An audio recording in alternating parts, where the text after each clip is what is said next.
I was the last one in the library, finals week. My third cup of vending machine coffee had gone cold, my laptop had died, my phone was barely alive, and the only light left flickered above me like it was trying to tell me to leave. But I had to pass this exam.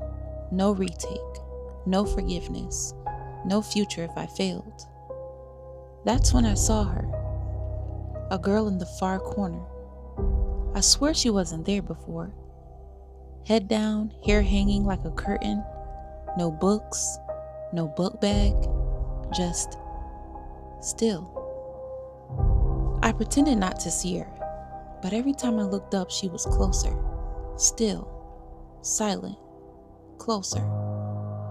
My heartbeat pounded in my ears, my vision narrowed, and then her neck cracked sideways, eyes pitch black, lips parting slowly as she whispered, "You started too late." I screamed, fell out of my chair, but when I looked again, she was gone. I grabbed my things and ran for the exit, but the door wouldn't open. The light snapped off. Darkness swallowed everything. Then, spotlights. A desk lit up, a test paper on it, my name on the top. The girl's voice echoed. "If you're smart enough, you'll live alive." I approached. The pen was red. The questions weren't math or psych. They were personal. Who died in this building in 1989? What's under your bed right now? What will your mother say when you vanish? I couldn't answer. My hands bled as I gripped the pen. The air grew thick. I turned around and saw them. Dozens of students. Desk floating, skin gray, eyes hollow, their mouths stitched shut with exam paper. One boy reached out, a piece of paper sticking from his throat. It read, Question 13. Who did you cheat from? I screamed again. The girl appeared behind me, whispering, They failed. Don't be like them. I flipped the test paper to the last page. Only one question. What was the first thing you forgot when you started studying? I stared. Tears blurred the words, my mom's voice in my head. Baby, don't forget to eat. Don't forget to sleep. Don't lose yourself trying to be perfect. I wrote, myself. The page burst into flames. The girl screamed. Her skin cracked open like paper burning. The stitched students cried in silence as they faded into ash. I woke up in the same chair. Morning light pouring through the window. The library was empty, silent. I checked my bag. No test paper, no red pen, but my hand still ached, and a fresh paper cut marked each fingertip. I walked outside, shaky, thought it was over. Then my professor stopped me. You dropped this, she said, handing me a single page. It was my test, perfect score, and scrawled at the bottom in red ink, see you next semester. I thought it was over.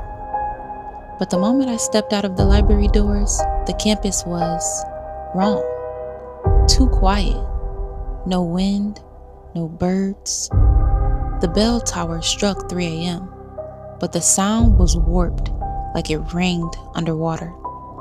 Then I saw it, a single red thread tied around my wrist. It hadn't been there before. It pulsed, tightened, and then I tugged it. I saw her again, the girl, standing across the quad, tilting her head, mouthing words I couldn't hear.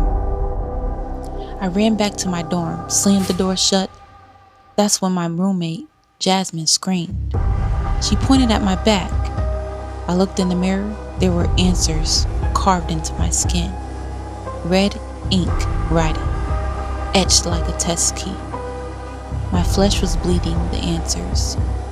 She stammered, Did you cheat that? The lights burst, we screamed, and from inside my closet, a soft voice whispered, "You left before finishing. You weren't supposed to leave."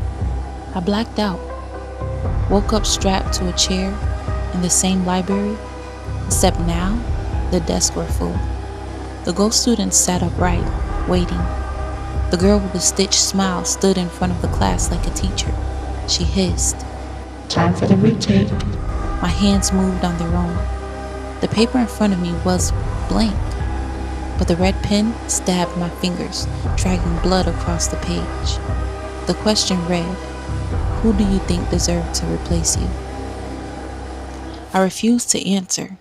I screamed, cried, begged, and then the girl floated over the desk. She hovered over me and whispered, If you won't choose someone, the system will.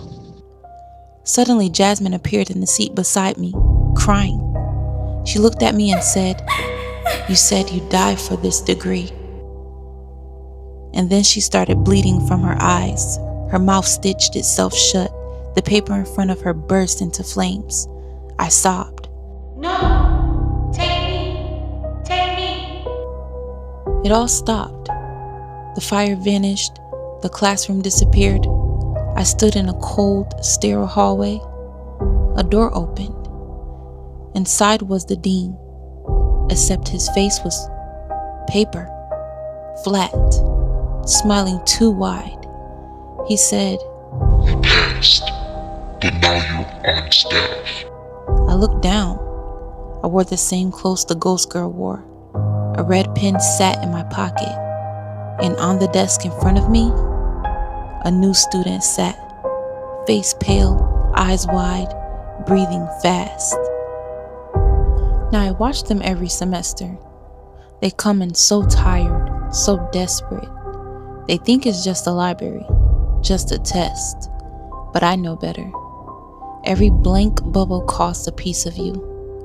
Every answer you don't know, the building feeds on your memory. I whisper the rules they can't hear. Don't look at the girl. Don't take the red pen. Don't forget who you are. But no one ever listens, and the exam never ends.